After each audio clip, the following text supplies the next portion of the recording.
మాదిరినండి. Welcome to crazy recipes. నోరు బాలేనప్పుడు అలాగే అన్నం మిగిలిపోయినప్పుడు గార్లిక్ రైస్ చేసుకుందాము.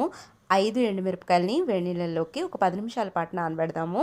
అలాగే ఒక 10 వెల్లుల్లిపాయ రెబ్బల్ని పొట్టు తీసేసి యాడ్ చేసుకుందాము. ఒక చిన్న ఉల్లిపాయ, అలాగే నానబెట్టుకున్న ఎండుమిరపకాయలు, ఉప్పుని వేసి గ్రైండ్ చేసుకొని పక్కన పెట్టుకుందాం. ఈలోపు మనకు అన్నం కూడా పక్కన ఉంటుంది కదా. ఆయిల్ వేసి ఆయిల్లోకి జీలకర్ర, పచ్చిమిరపకాయలు, వెల్లుల్లిపాయలు చిన్నగా చేసిన ముక్కలు, అలాగే జీడిపప్పు ముక్కల్ని వేసుకుందాము. 2 రెమ్మల కరివేపాకును కూడా వేద్దాము. అలాగే సన్నగా పొడుగ్గా తరిగిన ఒక చిన్న ఉల్లిపాయను కూడా వేసి ఉల్లిపాయ అంతా కూడా బాగా సాఫ్ట్ అయ్యేదాకా వేపుదాము. తర్వాత ముందుగా మనం వేయించి మిక్సీ చేసుకొని పక్కన పెట్టుకున్న ఈ గార్లిక్ పేస్ట్ ఉంది కదా, దాని మొత్తాన్ని కూడా యాడ్ చేసుకొని పచ్చి వాసన అంతా పోయేదాకా 2 నిమిషాల పాటు వేపుదాము. ఇదంతా కూడా వేగిన తర్వాత ముందుగా మనం వండి పక్కన పెట్టుకున్న ఈ రైస్ ఉంటుంది కదా, అదేనండి మిగిలిపోయిన అన్నం. ఆ అన్నాన్ని కూడా